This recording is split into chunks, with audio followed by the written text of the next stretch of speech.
പുനർജനി 2025 പിന്നിൽ പ്രവർത്തിക്കുന്ന 3 സംഘടനകളെ പറ്റി പറഞ്ഞിരുന്നല്ലോ. 3 സംഘടനകളുടെ പിറന്നാളാഘോഷമാണ്. അതിൽ ഒന്നാമത്തെ സംഘടന കേരള ഫോക്കസ് എന്ന സംഘടനയാണ്. 15 വർഷത്തിലേറെ കാലമായിട്ട് കൊല്ലം ജില്ലയിലെ പുനലൂർ കേന്ദ്രമാക്കി പ്രവർത്തിക്കുന്ന സാംസ്കാരിക സംഘടനയാണ്. അവർക്ക് സ്വന്തമായിട്ട് ലൈബ്രറി ഉണ്ട്, സ്വന്തമായിട്ട് പബ്ലിക്കേഷൻസ് ഉണ്ട്.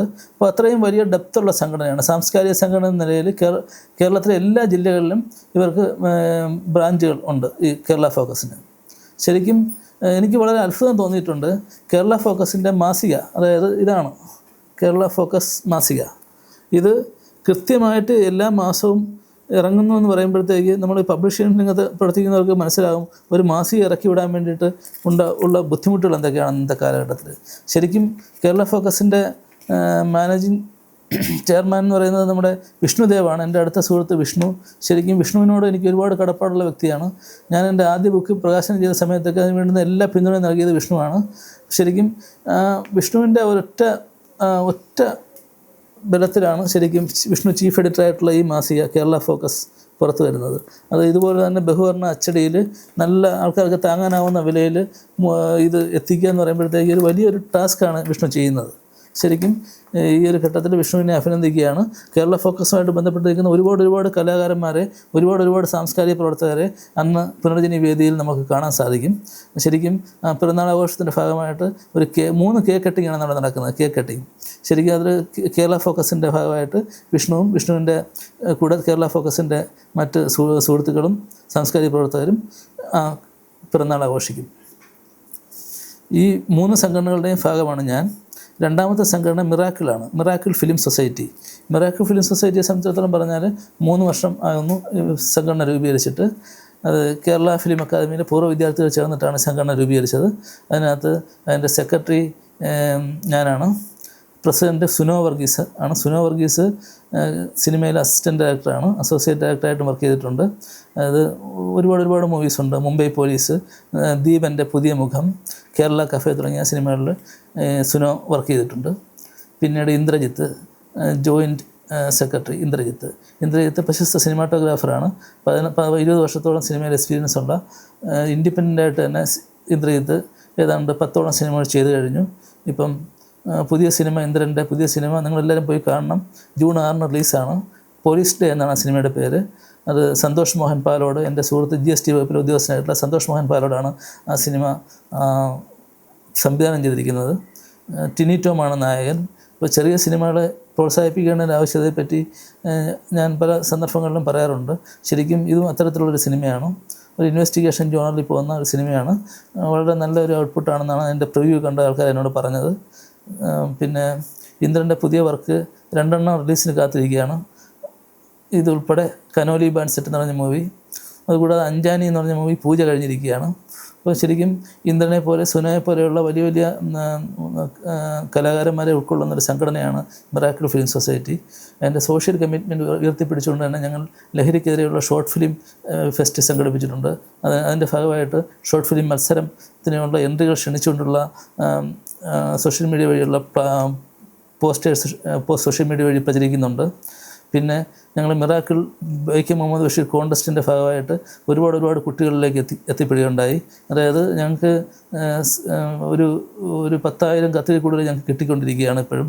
അത് പോസ്റ്റൽ ഡിപ്പാർട്ട്മെൻറ്റ് ശ്രദ്ധയിൽ തന്നെ ഞങ്ങളുടെ ഈ മത്സരത്തിൻ്റെ വിവരം പെടുകയും അങ്ങനെ ലെറ്റർ റൈറ്റിംഗ് പ്രോത്സാഹിപ്പിക്കുന്നതിൻ്റെ ഭാഗമായിട്ടാണ് ഈ മത്സരം നടത്തുന്നതെന്ന് അവർക്ക് ബോധ്യപ്പെടുകയും അതിൻ്റെ ഭാഗമായിട്ട് CPMG നമ്മുടെ ചീഫ് പോസ്റ്റ് മാസ്റ്റർ ജനറൽ ഓഫീസിൽ നിന്നും ASP മീന മേഡം, എൻ്റെ വീടാണ്, എൻ്റെ വൈഫിൻ്റെ വീടാണ് ശരിക്കും സൊസൈറ്റിയുടെ ഓഫീസ്, അവിടെ സന്ദർശിക്കുകയും അതിന് ഒരു സൂട്ട് കേസ് നിറയെ ഞങ്ങളുടെ കത്തുകൾ നോക്കി അവർ അത്ഭുതപ്പെടുകയും ഇത്തരം കാലത്തും ഇന്നത്തെ കാലത്ത് ഇത്രയും കത്തുകൾ എഴുതാറുണ്ടല്ലോ കുട്ടികളെന്ന് ചിന്തിച്ച് അവർ വളരെ അത്ഭുതം കൂറുകയും ഞങ്ങൾക്കൊരു അപ്രീസിയേഷൻ സർട്ടിഫിക്കറ്റ് നൽകാനുള്ള എല്ലാ നടപടികളും സ്വീകരിക്കുന്നതാണെന്ന് പറഞ്ഞ് കഴിഞ്ഞ ദിവസമാണ് ഇൻസ്പെക്ഷൻ, അവരത് നോക്കിയിട്ട് പോവുകയും ചെയ്തു.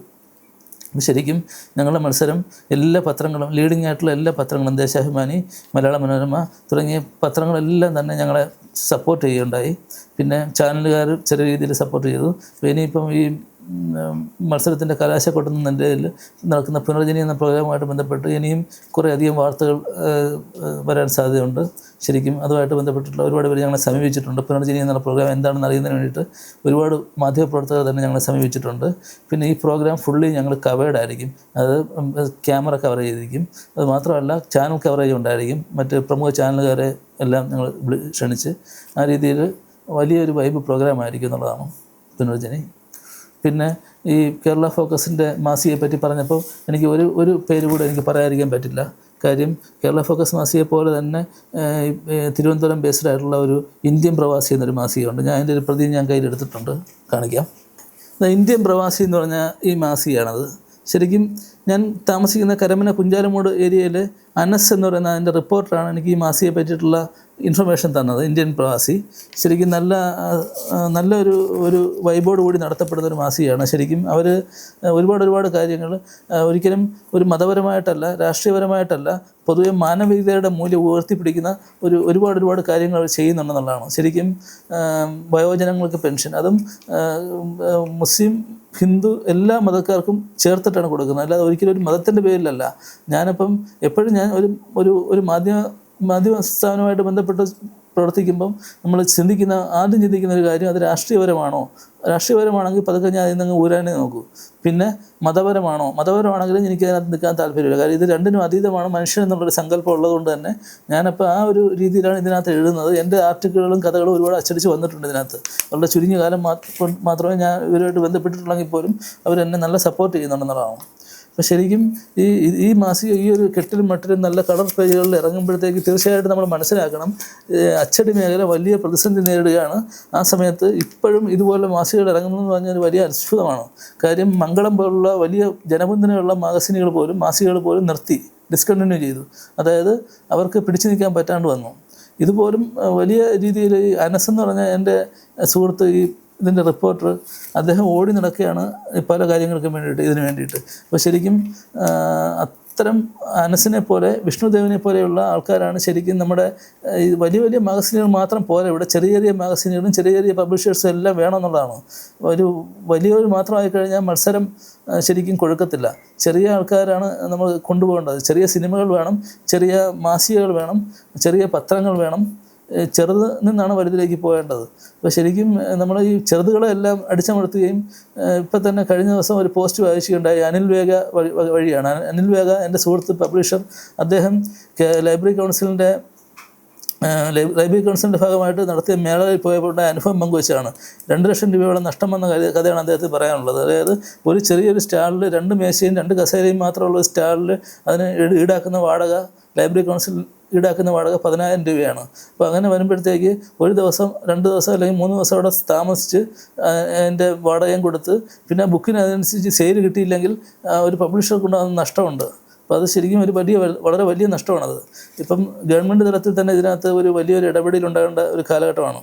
കാര്യം പുസ്തകങ്ങൾ നിലനിൽക്കണം, ലൈബ്രറികൾ നിലനിൽക്കണം. അതിന് എന്തൊക്കെ ചെയ്യാൻ പറ്റുന്നോ അതെല്ലാം ചെയ്യാൻ ഗവൺമെൻറ് തലത്തിൽ വേണ്ട നടപടികൾ ഉണ്ടാകണമെന്നുള്ള ഒരു അഭ്യർത്ഥനയാണ് എനിക്കുള്ളത്. ശരിക്കും അനിൽ വേഗയുടെ പോസ്റ്റ് വായിച്ചതിൽ നിന്നുണ്ടായ ഒരു തിങ്കിങ് ആണിത്. ഞാനും കരുതിയിരുന്നത് ലൈബ്രറി കൗൺസിലിൻ്റെ ഭാഗമായിട്ടൊക്കെ കുറച്ച് പുസ്തകങ്ങൾ വിറ്റ് പോകുമ്പോഴത്തേക്ക് അത്യാവശ്യം പബ്ലിഷേഴ്സിന് നല്ലതാണല്ലോ എന്നാണ് ഞാനും ചിന്തിച്ചത്. പക്ഷേ എൻ്റെ ബുക്കുകളെല്ലാം ഞാൻ തന്നെ പബ്ലിഷ് ചെയ്തുകൊണ്ട് ഞാൻ ഇതുവരെ ലൈബ്രറി കൗൺസിലായിട്ട് ബന്ധപ്പെട്ടിട്ടൊന്നും ബുക്കുകൾ വിറ്റിട്ടില്ല. പക്ഷേ ചെറിയ പബ്ലിഷേഴ്സിന് എന്തെങ്കിലും രീതിയിലൊന്നും പ്രൊമോട്ട് ചെയ്ത് കൊടുത്തില്ലെങ്കിൽ അത് ഈ ഒരു മേഖല തന്നെ, അനിൽ വേഗയുടെ പോസ്റ്റ് വിശ്വസിക്കാമെങ്കിൽ 2 ലക്ഷം രൂപ നഷ്ടം സഹിച്ചുകൊണ്ട് ഒരു ലൈബ്രറി കൗൺസിൽ മേളയിൽ ഒരു ചെറിയ പബ്ലിഷേഴ്സിനെ എങ്ങനെ പിടിച്ചിരിക്കാൻ പറ്റും? ശരിയല്ലേ? ഓക്കെ. അപ്പോൾ മിറാക്കിൾ ഫിലിം സൊസൈറ്റിയുടെ പ്രഖ്യാപിത ലക്ഷ്യം എന്ന് പറയുന്നത് മൂവി ലവേഴ്സിൻ്റെ വലിയൊരു കമ്മ്യൂണിറ്റിയെ ക്രിയേറ്റ് ചെയ്യുക എന്നുള്ളതാണ്. മൂവി ലവേഴ്സ് എന്ന് പറയുമ്പോഴത്തേക്ക് സിനിമ എല്ലാം തിയേറ്ററിൽ പോയി കണ്ട് വിജയിപ്പിക്കുക എന്നുള്ളതല്ല ഉദ്ദേശിക്കുന്നത്. ക്വാളിറ്റിയുള്ള സിനിമകൾ. എന്താണ് എൻ്റെ സിനിമ എന്നുകൊണ്ട് ഞാൻ ഉദ്ദേശിക്കുന്നത് എന്നുള്ളത് എൻ്റെ ഈ സിനിമ സംബന്ധിച്ചുള്ള ബുക്കിൻ്റെ സ്വപ്നസഞ്ചാരിയിൽ വ്യക്തമായിട്ട് ഞാൻ നിർവഹിക്കുന്നുണ്ട്. എന്താണ് സിനിമ എന്നുള്ളത്. ശരിക്കും അത്തരം സിനിമകളെ പ്രൊമോട്ട് ചെയ്യുന്ന ഒരു കമ്മ്യൂണിറ്റി ഉണ്ടാക്കുക എന്നുള്ളതാണ് ഈ നമ്മുടെ മിറാക്കിൾ ഫിലിം സൊസൈറ്റിയുടെ പ്രഖ്യാപിത ലക്ഷ്യം. ശരിക്കും ഒരുപാട് പേര് ഇതിലേക്ക് വരാൻ താല്പര്യം പ്രകടിപ്പിച്ച് നിൽക്കുന്നുണ്ട്. പക്ഷേ ഞങ്ങളുടെ സൊസൈറ്റിയുടെ ഒരു പ്രത്യേകത എന്ന് വെച്ചാൽ ഞങ്ങൾ മെമ്പർഷിപ്പ് ഫീസോ ഒന്നും തന്നെ ഇല്ലാത്ത ഒരു ഒരു സംഘടനയാണ്. ശരിക്കും ഞങ്ങൾ എക്സിക്യൂട്ടീവ് മെമ്പേഴ്സിന് മാത്രമാണ് മെമ്പർഷിപ്പ് ഫീസും മറ്റും ഉള്ളത്. 7 പേരാണ് എക്സിക്യൂട്ടീവ് മെമ്പേഴ്സ് ഉള്ളത്. അതുകൂടാതെ വരുന്ന ആൾക്കാർ ഞങ്ങളൊരു ഫിലിം ക്ലബ്ബ് പോലെ ആണ് പ്രവർത്തിക്കുന്നത്. ശരിക്കും എന്ന് വെച്ച് എപ്പോഴും ആർക്ക് വരികയും പോവുകയും ചെയ്യാമെന്നുള്ള രീതിയല്ല. നമ്മൾ സംഘടിപ്പിക്കുന്ന പുനർജനി പോലുള്ള പ്രോഗ്രാമുകളുടെ ഭാഗമാകുകയും സജീവമായിട്ട് അതിനകത്ത് നിൽക്കുകയും അതുകൂടാതെ ക്രിയാത്മകമായ പ്രവർത്തനങ്ങളിൽ ഞങ്ങളുമായിട്ട് സഹകരിക്കുകയും ചെയ്യുന്ന ആൾക്കാരെയാണ് ഞങ്ങളിതിലേക്ക് കൊണ്ടുവരാൻ ആഗ്രഹിക്കുന്നത്. അതിൻ്റെ ഭാഗമായിട്ട് ഒട്ടനവധി പേർ ഞങ്ങളുടെ ഈ പുനർജനി വേദിയിൽ തന്നെ ഞങ്ങളുടെ ഭാഗമാകും. അതിൽ തന്നെ ശരിക്കും ദേവ് എന്ന് പറയുന്ന ഒരു ചെറുപ്പക്കാരൻ, അദ്ദേഹം ആൾറെഡി കഴിഞ്ഞ മീറ്റിങ്ങിന് ഞങ്ങൾക്ക് വന്നിരുന്നു. ദേവ്, അതായത് നിങ്ങൾക്ക് യൂട്യൂബിൽ സെർച്ച് ചെയ്താൽ മനസ്സിലാവും. എയിൽ എന്ന് പറയുന്ന ഷോർട്ട് ഫിലിം ചെയ്തത് ദേവാണ്. നല്ല ഒരു വർക്കാണ്. അദ്ദേഹത്തിൻ്റെ പ്രായം വെച്ച് നോക്കിയാൽ അദ്ദേഹത്തിന് 18 വയസ്സേ ഉള്ളൂ. 18 വയസ്സ് അങ്ങനെ ഒരു വർക്ക് ചെയ്ത് നല്ലൊരു അപ്രീസിയേഷൻ കൊടുക്കേണ്ടതാണ് ശരിക്കും. അപ്പോൾ അദ്ദേഹത്തെ പോലുള്ള ആൾക്കാർ വരുന്നുണ്ട്. പിന്നെ ഇപ്പോൾ ദാണ്ട ക്യാമറയ്ക്ക് പുറകിൽ നിൽക്കുന്ന മറ്റേ വൈശാഖ്, അദ്ദേഹം സിനിമ സംവിധായകനാകാൻ വേണ്ടി ഉള്ള എല്ലാ ശ്രമങ്ങളും നടത്തിക്കൊണ്ടിരിക്കുകയാണ്. തീർച്ചയായിട്ടും നമുക്ക് അടുത്ത വർഷം തന്നെ അദ്ദേഹത്തിൻ്റെ പേര് വൈശാഖ് സിനിമാ സംവിധാനം എന്നുള്ള നിലയിൽ അദ്ദേഹത്തിൻ്റെ പേര് കാണാൻ സാധിക്കും. പിന്നെ അങ്ങനെ തീർച്ചയായിട്ടും ഒരുപാട് ആൾക്കാർ നമ്മുടെ സൊസൈറ്റിയിലേക്ക് വരുന്നുണ്ട്. അവരെല്ലാം ഞങ്ങൾ സ്വാഗതം ചെയ്യുകയാണ്. ഇനി മൂന്നാമത്തെ സംഘടന സക്സസ് ലൈഫ് അക്കാദമിയാണ്. അത് ശരിക്കും എൻ്റെ രണ്ടാമത്തെ ബുക്കിൽ പരാമർശമുള്ള ഒരു സംഘടനയാണ്. രണ്ടാമത്തെ ബുക്കിൻ്റെ ഭാഗമായിട്ട് ഞാനത് പറഞ്ഞു വെച്ചതാണ് സംഘടനയാണ്. ട്രെയിനിങ്ങുകൾ ഫെസിലിറ്റേറ്റ് ചെയ്യുന്ന ഒരു സംഘടനയാണ് ശരിക്കും. മിറാക്കിളിൻ്റെ ഭാഗമല്ല, എന്നാൽ തന്നെയും സക്സസ് ലൈഫ് അക്കാദമി സ്വതന്ത്രമായിട്ട് നിൽക്കുന്ന ഒരു സംഘടനയാണ്. അതിനകത്ത് ട്രെയിനിങ്ങുകൾ ഫെസിലിറ്റേറ്റ് ചെയ്യുക, ട്രെയിനിങ്ങുകൾ നടത്തുക തുടങ്ങിയാണ് ഇതിൻ്റെ ഒരു മോട്ടീവ്. ശരിക്കും കുട്ടികൾ കേന്ദ്രീകരിച്ചിട്ടാണ് സക്സസ് ലൈഫ് അക്കാദമിയുടെ പ്രവർത്തനങ്ങളെല്ലാം നടക്കുന്നത്. കുട്ടികളിൽ നിന്ന് തുടങ്ങുക, അതായത് കതിരിൽ കൊണ്ട് വളം വെച്ചിട്ട് കാര്യമില്ല എന്നുള്ളൊരു കൺസെപ്റ്റാണ്. കുട്ടികളിൽ നിന്ന് തുടങ്ങുക, അതാണ് നമ്മളുടെ മോട്ടോ. ശരിക്കും സക്സസ് ലൈഫ് അക്കാദമിയുടെ നെടുന്തൂണെന്ന് പറയുന്നത് അനൂഷ് ശക്തിയാണ്. അദ്ദേഹം ഫോറസ്റ്റ് ഡിപ്പാർട്ട്മെൻറ്റിൽ നിന്ന് ദീർഘകാലം ലീവ് എടുത്തിട്ട് ഈ ഒരു ദൗത്യത്തിന് വേണ്ടി എന്നോടൊപ്പം തോളോട് തോൾ ചേർന്ന് പ്രവർത്തിക്കുകയാണ്. ശരിക്കും വൈക്കം മുഹമ്മദ് ബഷീർ കോൺടെസ്റ്റിൻ്റെ ഭാഗമായിട്ട് സ്കൂൾ ക്യാമ്പയിൻ നടത്തിയപ്പോൾ അനൂഷാണ് മിക്ക സ്കൂളുകളിലും, കൊല്ലം ജില്ലയിലെ മിക്ക സ്കൂളുകളിലും ക്യാമ്പയിൻ നേതൃത്വം കൊടുത്തത്. വളരെ ചുരുക്കം സ്കൂളുകളിൽ 10-20 സ്കൂളുകളിൽ മാത്രമാണ് എനിക്കും കൂടെ പോകാൻ സാധിച്ചത്.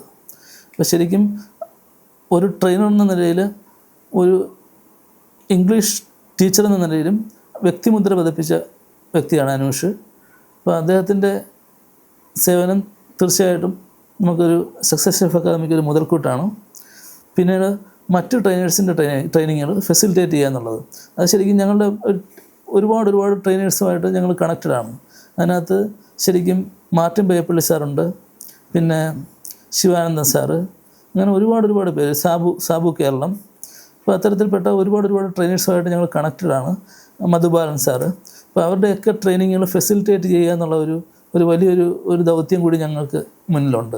ശരിക്കും ഇത്തരത്തിൽ ട്രെയിനിങ്ങുകൾ ഫെസിലിറ്റേറ്റ് ചെയ്യുക എന്നുകൊണ്ട് ഞങ്ങൾ ഉദ്ദേശിക്കുന്നത് വളരെ ചുരുങ്ങിയ ചിലവിൽ NLP ബേസ്ഡ് ആയിട്ടുള്ള ട്രെയിനിങ്ങുകൾ ജനങ്ങൾക്ക് പ്രാപ്യമാക്കുക എന്നുള്ളതാണ്.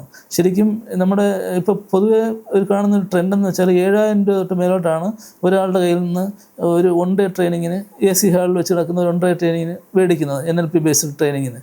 അത് എന്തുകൊണ്ടാണ് അങ്ങനെ മേടിക്കുന്നതെന്ന് ചോദിച്ചു കഴിഞ്ഞാൽ ഞാൻ ട്രെയിനേഴ്സിനോട് ചോദിച്ചിട്ടുണ്ട്, നിങ്ങൾ എന്തുകൊണ്ട് ഇത്ര ഗ്രീഡി ആവുന്നു ചോദിച്ചപ്പോൾ അവർ ഗ്രീഡി അല്ല. ശരിക്കും അവർക്ക് അത് അങ്ങനെ മേടിച്ചു കഴിഞ്ഞാൽ അവർക്ക് ഒരു പരിമിതമായിട്ടുള്ള 15 അല്ലെങ്കിൽ 20 കണ്ടസ്റ്റൻസിനെ കിട്ടും. ശരിക്കും അങ്ങനെ കിട്ടിയാൽ മാത്രമേ NLP അവിടെ വർക്കാവത്തുള്ളൂ. കാരണം ഒരു ഷോർട്ട് ഗ്രൂപ്പിൽ മാത്രമേ NLP വർക്കാവത്തുള്ളൂ. ഒരു മാസ് ഓഡിയൻസിലേക്ക് പോകുമ്പോഴത്തേക്ക് ഹിപ്നോസിസുമായിട്ടൊക്കെ ബന്ധപ്പെട്ട് നിൽക്കുന്നതാണ് NLP. അതുകൊണ്ട് തന്നെ അത് മാസ് ഓഡിയൻസിലേക്ക് പോകുമ്പോഴത്തേക്ക് വർക്കാവത്തില്ല.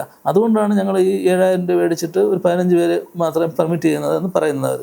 അതായത് ഒന്ന് ആലോചിച്ച് നോക്കൂ, ഒരു 1,000 രൂപ വെച്ചിട്ട് ഒരു 100 പേര് വരുന്നതും 7,000 രൂപ വെച്ചിട്ട് 15 പേര് വരുന്നതും സെയിമാണ്. ശരിക്കും 1,000 രൂപ വെച്ചിട്ട് 100 പേര് വരുമ്പോഴത്തേക്ക് അവർക്ക് ഈ ഒരു ദിവസത്തെ പ്രോഗ്രാം കൊണ്ട് കിട്ടേണ്ടത് കിട്ടുന്നുമില്ല. അവർ പുറത്തിറങ്ങി പറയും, എന്തോ പഠിപ്പിച്ചു NLP എന്ന് പറഞ്ഞ് എന്തോ പഠിപ്പിച്ചിട്ട് പോയി, എനിക്കൊന്നും മനസ്സിലായില്ലെന്ന് പറയും. അതാണ് ഈ മാസിൽ ഇത് ഏൽക്കില്ലെന്ന് പറയാൻ കാര്യം. അതുകൊണ്ടാണ് അവർ, അല്ലാതെ ട്രെയിനേഴ്സിനെ കുറ്റം പറയാൻ പറ്റില്ല. അവർ എന്തുകൊണ്ടാണ് ഇത്ര ഉയർന്ന ഫീസ് വെച്ചിരുന്നതെന്ന് അവരെ കുറ്റം പറയാൻ പറ്റില്ല. അപ്പോൾ ശരിക്കും ഞങ്ങളും ഈ വലിയ ട്രെയിനിങ്, പുനർജനി പോലുള്ള ട്രെയിനിങ്ങുകളിൽ NLP ബേസ്ഡ് എന്ന് പറയുന്നെങ്കിലും അതിനകത്ത് പൂർ NLP അല്ല കൊടുക്കുന്നത്.